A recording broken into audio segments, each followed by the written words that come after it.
Senators voting in the affirmative: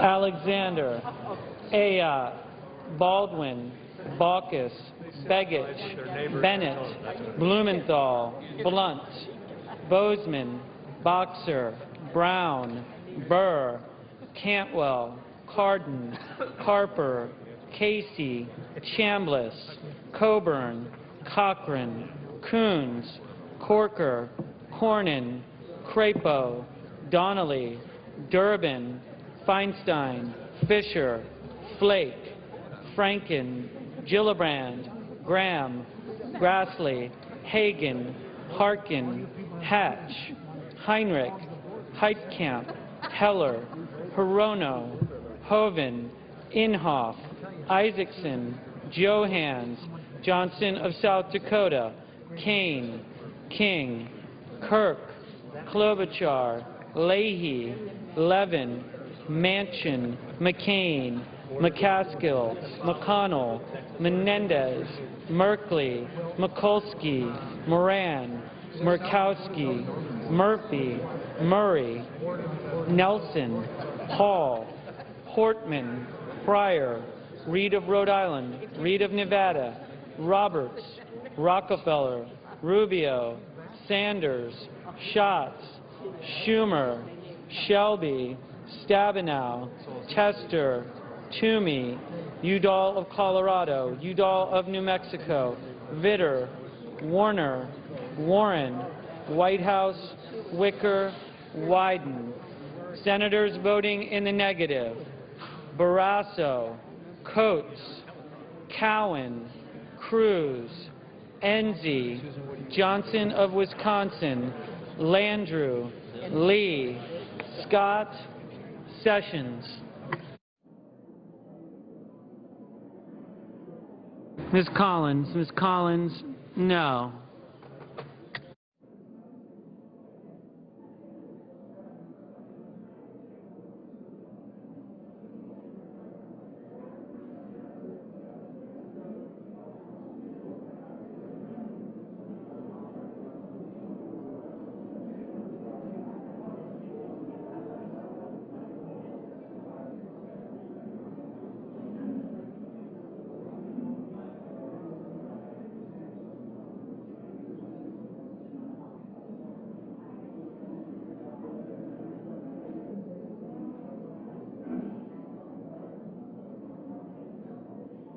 Mr. Cowan, aye.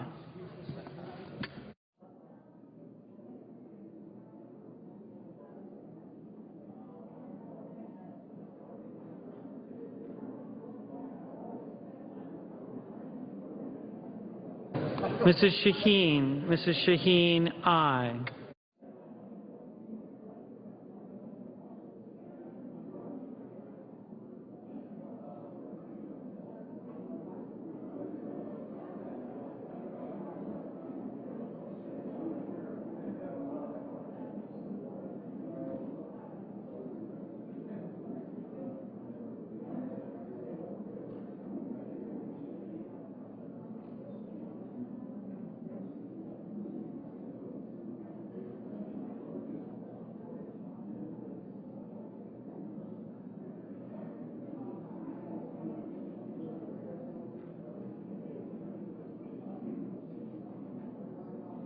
Mr. Thune, aye.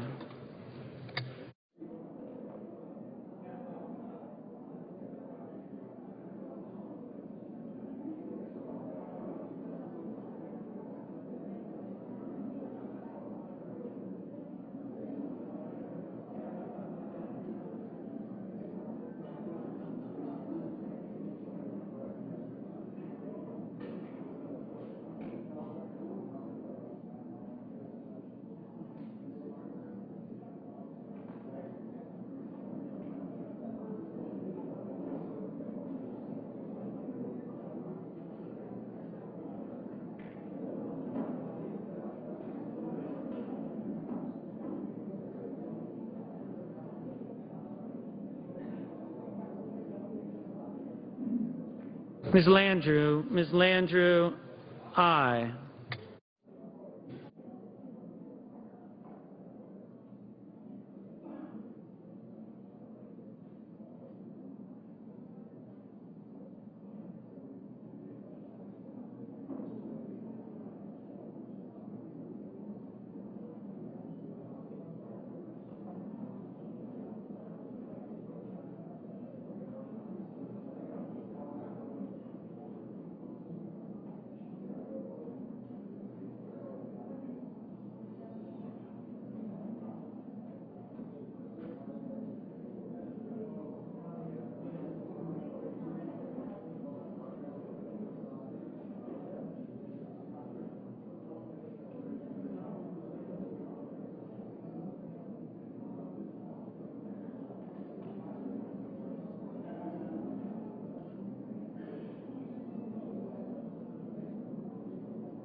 Are there any senators wishing to vote or wishing to change their vote? If not, on this vote, the yeas are 89, the nays are 9. Under the previous order requiring 60 votes, adoption of this amendment is agreed to. Consider. Under the previous order. On the table. Mr. President. The Majority Leader. For the information of all senators, following the disposition of the Merkley Amendment, the Senate will consider the... May we have order, please? For the information of all senators, following the disposition of the Merkley Amendment, the Senate will consider the Froman nomination. Under the previous order, there will now be 2 minutes of debate, equally divided prior to a vote in relation to amendment number 1237, as modified, offered by the Senator from Oregon, Mr. Merkley, the Senator from Oregon. Thank you, Mr. President. Colleagues, let me take you back in time to 2009, 2010. The housing market had collapsed. Sawmills had shut down across our nation, and thousands of loggers and sawmill workers were out of work. May we have order? Please take your conversations outside the chamber. Thank you. You can imagine how outraged those unemployed loggers were when they found out that government contracts had been let for logging, but the contracts were going to go to employees coming from Mexico. That is the type of bypass that completely disturbs the fabric of our immigration system. And it undercut the success of thousands of rural families across this nation. This amendment has a simple fix. It says that jobs have to be appropriately advertised so that our loggers will know how to apply. That's it. It will work for rural America. It will work for the forest industry. It will work for our loggers. And, Mr. President, I understand that we were able to dispose of this amendment with a voice vote. I ask unanimous consent that the 60 affirmative vote threshold be waived on the Merkley Amendment as modified. Is there objection? Without objection, so ordered. Is there further debate? If not, the question is on the amendment. All in favor, please say aye. All opposed, no. The ayes appear to have it. The ayes do have it. The amendment is agreed to. To reconsider. Without objection. Under the previous order, the Senate will proceed to executive session. Mr. President. The Majority Leader. I apologize, everyone, for not mentioning this before. We're very close to coming up with an agreement on the next batch. Will the Senate please come to order? Mr. President, we're very close to coming up with an agreement the managers have developed, along with our able staff, to have a series of amendments in order. And as things are now contemplated, we would debate those tonight and in the morning and have some votes starting at 2:15. Hopefully, tonight in the morning, we will be able to add to what we're going to agree to later so that we'd have even more amendments. It's my understanding that there's already contemplation of some important work in the morning. And so in short, I don't think we will have any more votes tonight after this one that we're going to take up on Froman. We're going to have a consent agreement to put a number of amendments in order, start those amendments. That's 4 or 5, I don't remember the exact number. And we'll start those votes at 2:15 and continue working on this important legislation. Under the previous order, the Senate will proceed to executive session to consider the following nomination, which the clerk will report. Nomination, Executive Office of the President, Michael Froman of New York to be United States Trade Representative. Under the previous order, there will now be 2 minutes of debate, equally divided in the usual form. President. Senator from Montana. Senate, please come to order. Mr. President. Senator from Montana. Mr. President, the Finance Committee reported out the nomination of Michael Froman to the USTR unanimously. It's rare that I speak so highly of somebody. I can think of many top administration officials who are very good. Michael Froman will be another. He is very smart. He's very tough. He's the right person for the job as the United States begins to negotiate trade agreements with Asia, so-called TPP, as well as trade agreement with Europeans. Our economic future is tied to economic growth tied to trade. And I strongly urge my colleagues to all vote for Michael Froman. Give him a big, big vote so when he goes to Geneva, when he goes to other parts of the world to negotiate trade agreements, the world knows that he has our strong support. Michael Froman's a great man, and I hope very much he gets that vote where everybody votes for him. He's a good man. Who yields time? Mr. President, Senator from Massachusetts. I agree with Senator Baucus that trade issues are powerfully important to our economy. They involve public policy issues that range from jobs to the Internet. Many people are interested in following our trade policies, and they need to have enough information to be able to offer real input into the process. I think the trade representative needs to be committed to transparency and democracy. Last week, I asked Mr. Froman if he would commit to making public the bracketed text for the Trans-Pacific Partnership. I asked him to provide more information about what trade advisors were receiving what information. Each request that I made about commitment to public revealing information, he answered with a no. So I rise to repeat my opposition to Mr. Froman's nomination as the next U.S. trade representative. We need a new direction from the trade representative, a direction that prioritizes transparency and public debate. Mr. President. I urge a no vote. Mr. President. The senator from Utah. Mr. President, I've seen a lot of people come and go. Senate will come to order. I thank the senator from California and the chair. I've seen a lot of people come and go in this position, and I can say this, that I have every confidence that this man's going to be an excellent leader in the position that he has accepted. I hope everybody on this floor will vote for him. He's for the Trade Promotion Authority, which any president would want, because it makes it easier to approve these free trade agreements and other agreements that really are in the best interest of our country. This man's competent. He's highly qualified. He doesn't share my philosophy particularly, but I think he does with regard to this position. And I have every confidence in him, and I hope everybody who can will vote for him. Mr. President. Mr. President, any time remaining? Senator from Montana. No time remaining. Mr. President, I just asked 15 seconds. Without objection. Mr. President, I might say to my good friend from Massachusetts, if she were to work with us, we will work with Mr. Froman to make sure he answers all our questions. It's a tradition in our committee that we press those who appear before our committee, the committee has jurisdiction over, and they do answer the questions. So I plan to work with the senator to get answers to her questions. I was unaware of this problem until the senator just mentioned it. Mr. President, may I have permission for 10 seconds? Without objection. I have no doubt that Mr. Froman will be a highly qualified trade representative. There is a point of principle at stake here, and the point of principle is that we should not be moving forward on trade agreements without making more of this information public. And that's what this is about. Without that, I urge a no vote. Question is on the nomination.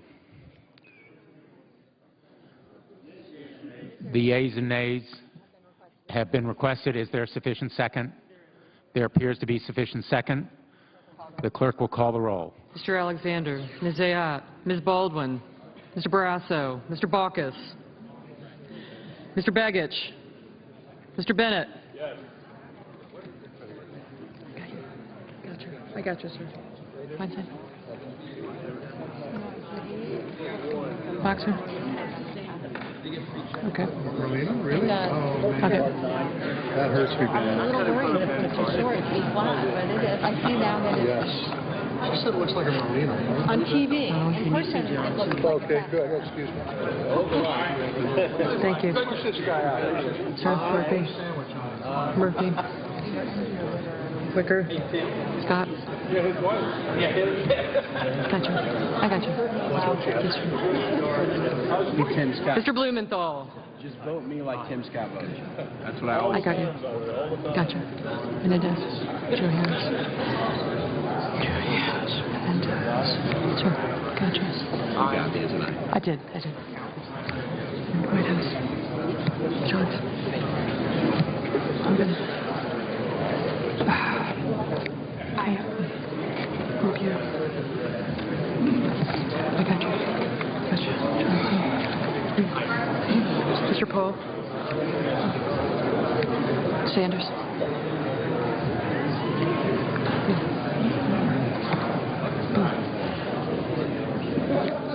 Thank you. McCain. Yes, sir. You don't. Heller.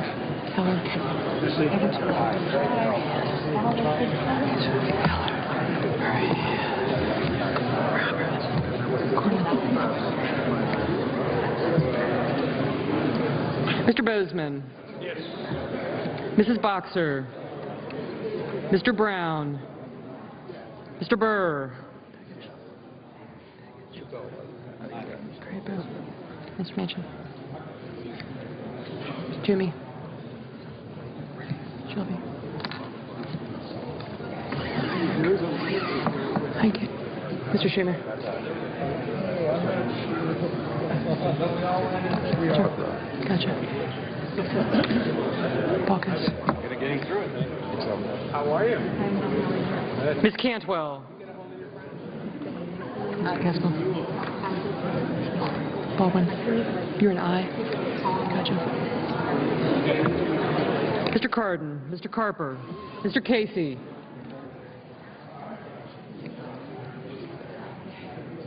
Mr. Chambliss. Mr. Chiesa.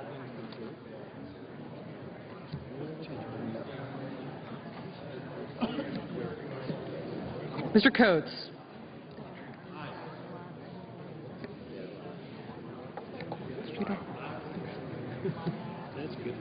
Mr. Coburn. Mr. Cochran.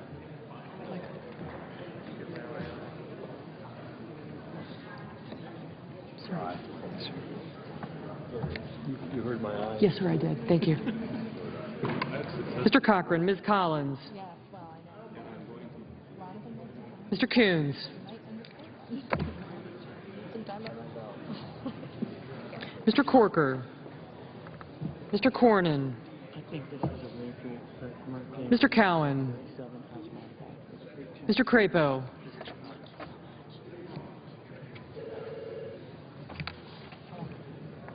Mr. Cruz. Mr. Donnelly.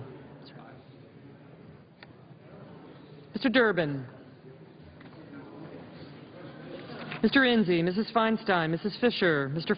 Flake, Mr. Franken, Mrs. Gillibrand, Mr. Graham,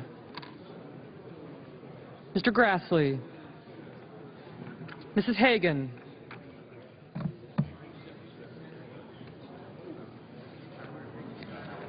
Mr. Harkin, Mr. Hatch, Mr. Heinrich, Ms. Heitkamp, Mr. Heller, Ms. Hirono, Mr. Hoven, Mr. Inhofe, Mr. Isaacson, Mr. Johans, Mr. Johnson of Wisconsin, Mr. Johnson of South Dakota, Mr. Kane. Yeah.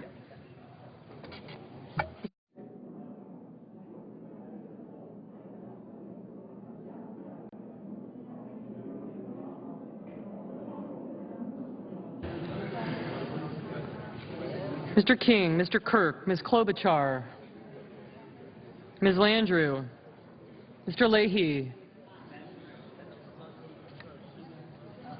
Mr. Lee, Mr. Levin, Mr. Manchin, Mr. McCain, Mrs. McCaskill,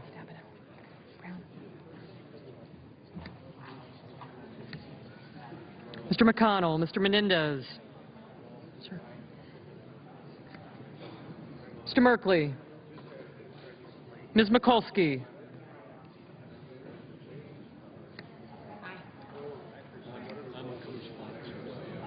Mr. Moran, Ms. Murkowski, Mr. Murphy, Mrs. Murray, Mr. Nelson, Mr. Paul, Mr. Portman, Mr. Pryor,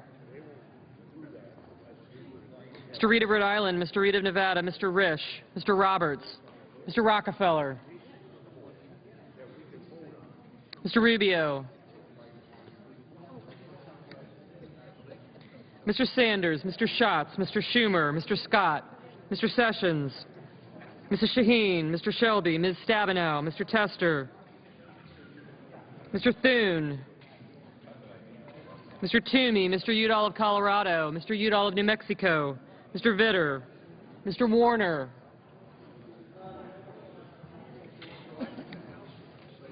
Ms. Warren, Mr. Whitehouse, Mr. Wicker, Mr. Wyden.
Mr. Inhofe.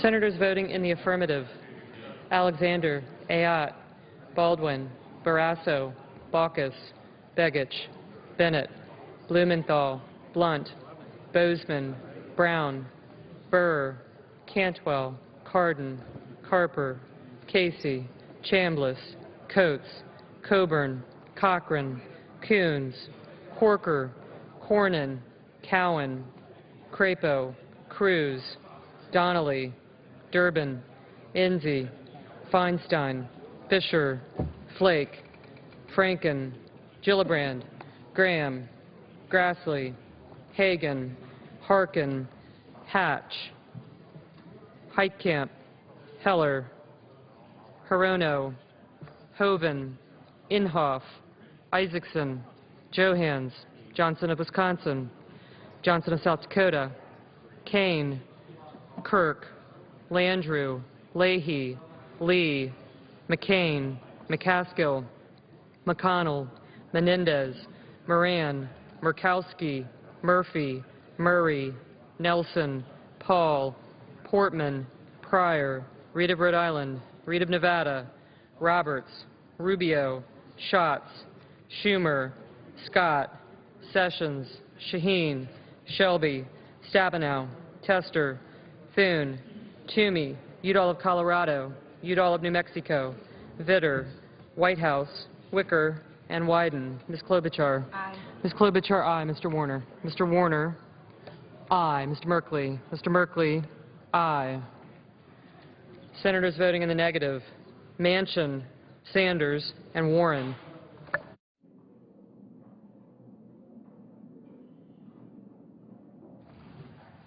Mr. Heinrich, aye.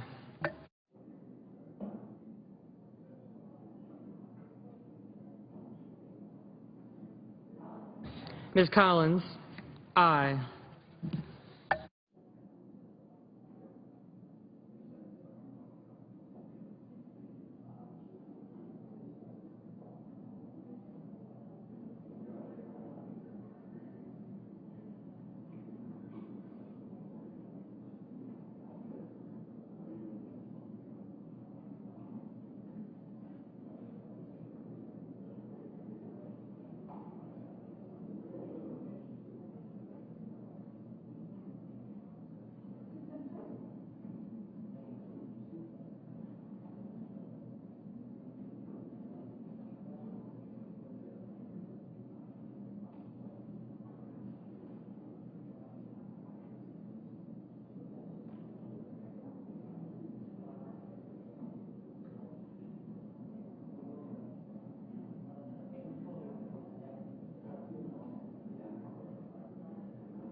Yes. Mr. King.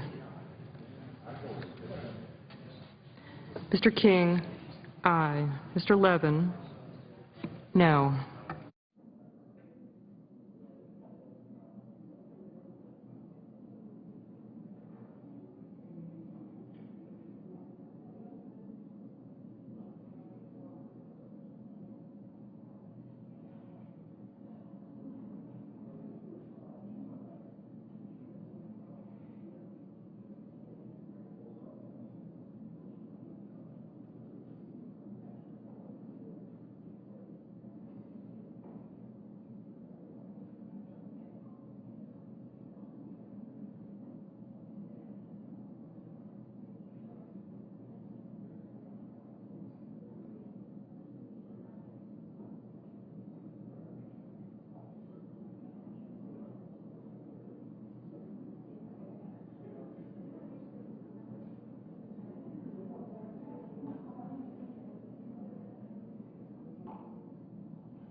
Ms. Mikulski. Ms. Mikulski, aye.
Mr. Rockefeller.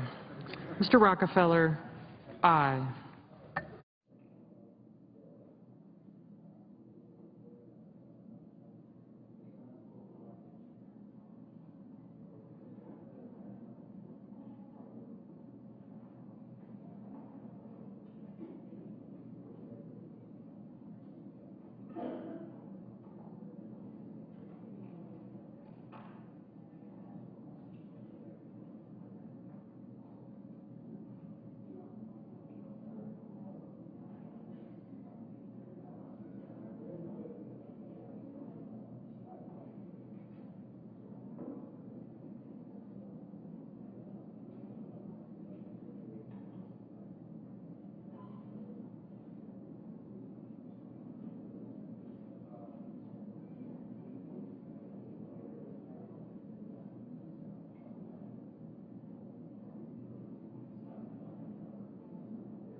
Are there any senators wishing to vote or wishing to change their votes? If not, the yeas are 93, the nays are 4, 1 senator responded present, and the nomination is confirmed. Mr. President. Under the previous order, the motion to reconsider is considered made and laid upon the table. The President will be immediately notified of the Senate's action, and the Senate will resume legislative session. The Senator from Louisiana. Thank you, Mr. President. I am not going to ask unanimous consent to call up any amendments or to have any votes or anything, so everybody can relax, but I do want to speak for a minute about the process that we're in. Without objection. Mr. President, we have now been considering a major piece of legislation for weeks. The chairman and the ranking member of the committee did a masterful job, even though there's some people that are still against the bill, there are people for the bill, we're not exactly sure how it's going to come out. But I want to say that Senator Leahy and Senator Sessions, but Senator Leahy particularly as the chair, could not have done a better job getting the bill printed, printing all of the amendments, staying here through the night, letting the members of the committee have a lot of time to debate the bill, to amend the bill, and the committee did a very, very good job. I'm planning to vote for the bill. I've not kept that a secret or said anything to the contrary. Of course, the amendment process is important. I can't make that commitment until we see, you know, if an amendment gets on this bill that undermines some of the important principles, then I might have to change my mind. I don't think that's going to happen. But this is the problem, and this is why I'm going to stay on the floor until hopefully something can be worked out. I'm not on the committee, and most of the people on this floor aren't on the committee. The committee is representative of a minority group of Republicans and Democrats. The majority of us don't serve on the Judiciary Committee. So while we were interested and worked with our friends that are on the committee to suggest important changes that would improve the bill or correct the bill or fix the bill or save money, we were not on the committee to do it. That's the process. I'm not complaining about that. What I am complaining about is when it gets to the floor, you would think that the process would allow amendments to be debated. So that members like myself, who I serve as chair of the Homeland Security Appropriations Committee, I'm not a distant third party to this debate. My whole budget funds this bill. This is what I spend a good bit of my time on, and the people in my state and constituencies that I represent have a lot of interest in this bill. I am not a Johnny-come-lately to this issue. I have things I want to say about it. And I'd just like to have some amendments talked about and voted on. If people want to vote them down, fine. If they want to vote for them, fine. If they want to have 50 votes, fine. If they want to have 60 votes. I just want a chance to talk about my amendments, so I'm going to do so right now. Now, I also want to say that there are some amendments. I have a short list of 8 or so. Some of them are quite minor. 1 or 2 of them are fairly significant and might need a debate. But part of my group of amendments are completely, to my knowledge, unopposed by anyone. I've got Senator Coates as a co-sponsor. I've worked openly. I've filed amendments. The text of which has been out there for days now. Senator Coates, who's my ranking member, we try to work together in a bipartisan fashion. He has co-sponsored several of these amendments. What I'm strongly suggesting, Mr. President, is that the staff and the leadership managing this bill try to identify, of the amendments that have been filed, those that are non-controversial, that everyone would agree to. I think there are probably 20 or 30 such amendments. They don't change the underlying agreement. They don't spend any additional money. They fix or modify or improve sections of the bill. That's our job. That is what we're supposed to do. That is the legislative process. And you know what? If it wasn't meant to be that way, then we should just have a rule that says the bills just go to committee, and then they don't even come here to the Senate floor, and they just go right over to the House of Representatives. Their committee works on it, and then they just send it to the president. But that's not what our laws say. Our laws say that we should have some debate on the Senate floor. Now, I've also been here long enough to realize that the leadership is trying its best, and there's some amendments that are very controversial. I am not new to the Senate, fine. But what I'm talking about is when we get on a major bill like this and members work hard to build support and to get bipartisan support, our amendments that are non-controversial should go first. And then controversial amendments could go last. But that's not what happens around here. What happens around here is the guys that cause all the trouble all the time on every bill, and I don't want to name their names because it's not appropriate, but there's a group on the other side and a few maybe on our side. They're never really happy with anything, and so they file tons of amendments, and we spend all of our time worrying about their amendments. And those of us that spend a lot of our time building bipartisan support, that offer amendments that have no opposition, actually never get to those amendments. This is really sad, and I've basically had enough. I've tried to be patient all week. I've come every day and said, you know, are any of these amendments going to get in the queue? But that's not the way we're working right now. We're taking the worst amendments, the most controversial amendments, the guys that cause trouble on every single bill, and we give them votes on their amendments. Some of them have been defeated 99-1, and then everybody gets tired and aggravated. And then everybody says, we're tired, we're aggravated, we're calling cloture. And you know what happens when cloture is called? All amendments that are not pending, even ones that no one opposes, that could actually help a human being. Imagine that. An amendment that actually could help someone just crumbles up on the Senate floor, and everybody goes home and says, well, that was a wonderful debate. And I'm just, venting here, but I'm saying this is one senator that's tired of it, and more importantly, my constituents are tired of it. It's not about me, it's about them. They look at this and they say, well, why can't you get that amendment passed? There's no opposition to it. It's really good. We've worked on it. It would really help. That's a hard question to answer because I have to say I have no idea. So we voted on all kinds of amendments that are controversial, that are very high-level kind of message amendments. When the authors author them or sponsor them, they know they're never going to pass, but they're looking for a headline. I'm not looking for any headlines. I don't care if any reporter writes about these amendments. But I happen to know some things in this bill. As chair of the Small Business Committee, I've had some hearings myself. Amazing that other committees actually have hearings.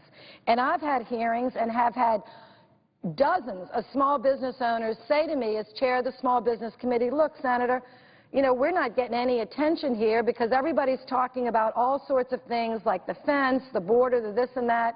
Could anybody pay attention to the 7 million small businesses that are going to have to, abide by this E-Verify? And by the way, we like the program, we're for the program, but we have some suggestions to make it better. Some of that happened in the Judiciary Committee, but the Judiciary Committee is not the Small Business Committee. I have excellent members on my committee, and they have a voice, and this is an amendment that many of them support that I don't think the Judiciary Committee, either the Republicans or the Democrats, oppose. The small business community is for it, and I don't know what to say other than I can't even get in the queue, cannot even get in the list to be considered. And then I've got a small group of amendments because, I'm happy to do it, and I do it joyfully. I'm the chair of the Adoption Caucus. You, Mr. President, have been wonderful. Senator Klobuchar has been wonderful. Orphans don't have lobbyists. I'm sorry. They just don't. They don't have any money to pay lobbyists. So through all the good people that volunteer to represent them. They come to my office. They ask for help. I try to do my best. I don't always succeed, but I try.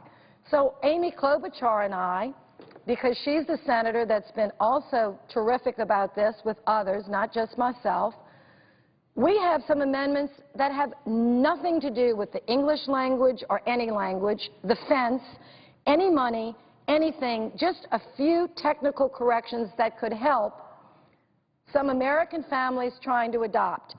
I was able to get one of my adoption amendments up, and I thank Senator Leahy. But, you know, we've got 4 or 5. I'm not trying to be hoggish about it, but they're not controversial.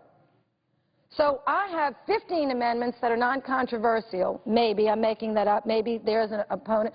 I can't get discussed, but only people that have controversial amendments, only people that have no chance of passing their amendments, only people who want headlines in newspapers, only people that have amendments that nobody over here is going to vote for get to talk about their amendments, and the rest of us that work hard to get bipartisanship and bring amendments that could actually help the bill, make the country stronger, we never get to talk.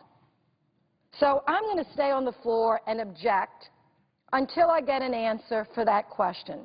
Why is it that people that play by the rules, senators, that work across the aisle, that work hard to build bipartisan support, that work hard to get amendments that don't cost any money, that won't really cause too much trouble, why do our amendments get the last consideration? Because I think it has ramifications for how the Senate operates, because then it's like behavior. The better behaved you are, the quieter you are, the more team player you are, you don't get anything. The only way you get something is to become obnoxious and to be, you know, get your amendments that have no bipartisan support, that have amendments that cost $1 gazillion or take away $1 gazillion. That is not encouraging good behavior on the Senate floor. So I want to be a good team player. The people that I represent want this body to work. We want bipartisan solutions to real problems, and even people that do not have lobbyists and even people that do not have a lot of money deserve time on the Senate floor. And I intend to provide it to orphans that I support and try to help, and to parents that are adopting kids and don't ask for much, but they do ask, could the senator from Louisiana please have an amendment that nobody opposes to help us and our kids? And I'm going to stand here and support the small businesses that get overlooked all the time because they're not asking for much. They like the E-Verify program. They had a few very positive suggestions. I thought I'd put them in an amendment and offer it. Silly me. And then this EB-5 reporting is one of the worst-run programs in the government. Everyone acknowledges that. Everyone knows it's not working. So the committee does a really good job to fix it. But my staff and I work pretty hard, and we're very close with the immigration, and we talk with them about some perfecting amendments. But, you know, silly me to think that we could make any improvements to the underlying bill on the EB-5 program, which could create millions of jobs in Louisiana, in Texas, in the Gulf Coast, which is the area that I pay most attention to. But by the way, this program will also create lots of jobs in California, New York, and Rhode Island and other places.